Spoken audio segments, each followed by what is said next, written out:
Kesultanan Mataram didirikan oleh Danang Sutawijaya yang bergelar Panembahan Senopati. Lama memerintah dari tahun 1586 hingga tahun 1601. Pada awal pemerintahannya, ia berusaha menundukkan daerah-daerah lain seperti Ponorogo, Madiun, Pasuruan, Cirebon, dan Galuh. Sebelum usahanya itu terwujud, Sutawijaya digantikan oleh putranya, Mas Jolang, yang bergelar Sultan Anyak Rawati pada tahun 1601 sampai dengan tahun 1613. Sebagai penerus Raja Mataram, ia juga berusaha memperluas wilayah kerajaan seperti yang telah dilakukan oleh pendahulunya. Penggantinya bernama Mas Rangsang, yang bergelar Sultan Agung Adi Prabu Hanyakrokusumo atau Sultan Agung Senopati Ing Alogo Ngabdurrahman. Lama merintah dari tahun 1613 hingga tahun 1645. Sultan Agung merupakan raja terbesar dalam sejarah Kesultanan Mataram karena pada masa pemerintahannya Mataram mencapai puncak kejayaannya. Sultan Agung adalah seorang pemimpin yang gagah berani, cakap, dan bijaksana. Ibu kota kerajaan yang sebelumnya berada di Kota Gede dipindahkan ke Keraton Pleret. Sultan Agung adalah seorang raja yang menyadari pentingnya kesatuan di seluruh tanah Jawa. Telah berusaha menyelaraskan unsur-unsur kebudayaan asli Nusantara dan ajaran Hindu ke dalam ajaran Islam. Misalnya, grebek disesuaikan dengan hari raya Idul Fitri dan hari kelahiran Nabi Muhammad. Sejak itu dikenal grebek puasa dan grebek mulut. Pada tahun 1625, hampir seluruh Pulau Jawa dikuasainya, kecuali Batavia dan Banten. Sultan Agung wafat pada tahun 1645 dan meninggalkan Mataram dalam keadaan yang kokoh, aman, dan makmur. Selain mempersatukan berbagai daerah di Pulau Jawa, Sultan Agung juga berusaha mengusir penjajah dari Batavia melalui penyerangan pada tahun 1628 dan 1629. Namun, serangan tersebut berakhir dengan kegagalan.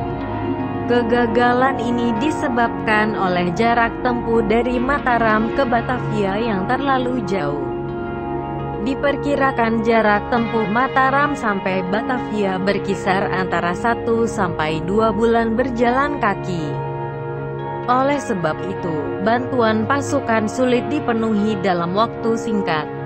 Sementara itu, daerah-daerah yang dipersiapkan untuk memasok ransum pasukan seperti lumbung padi di Karawang dan Bekasi, telah dibakar oleh VOC. Kurangnya pasokan bahan makanan ini menimbulkan kondisi fisik pasukan Mataram memburuk. Kondisi ini pun menimbulkan jatuhnya banyak korban di pihak Mataram. Menyusul mangkatnya Sultan Agung pada tahun 1645, Mataram mengalami krisis kepemimpinan. Kelemahan ini menimbulkan berbagai pemberontakan di Jawa. Misalnya pemberontakan Trunojoyo pada tahun 1674 sampai dengan tahun 1679. Pemberontakan Untung Suropati pada tahun 1683 sampai dengan tahun 1706. Dan pemberontakan Tiongkok pada tahun 1740 sampai dengan tahun 1748. Kondisi ini juga dimanfaatkan oleh para penguasa daerah untuk melepaskan diri dari kekuasaan Kesultanan Mataram. Pemerintah Hindia Belanda pun memanfaatkan momentum tersebut untuk menembus jantung ibu kota, Mataram. Akibatnya, wilayah Kesultanan Mataram dibagi menjadi dua melalui perjanjian Giyanti pada tahun 1755. Mataram yang luasnya hampir meliputi seluruh Jawa pun selanjutnya terbelah dua, menjadi Kesultanan Yogyakarta dan Kasunanan Surakarta. Kesultanan Yogyakarta diperintah oleh Mangkubumi dengan gelar Sultan Hamengkubuwono, sementara Kasunanan Surakarta diperintah Sunan Pakubuwono III. Pada tahun 1757, pihak VOC kembali melancarkan politik adu domba melalui Perjanjian Salatiga, yang memecah kedua wilayah di atas menjadi 4 bagian.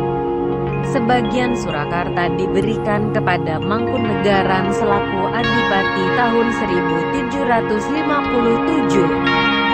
Dan sebagian Yogyakarta diberikan kepada Paku Alam selaku adipati tahun 1813. Terima kasih telah menonton video ini. Jangan lupa klik like,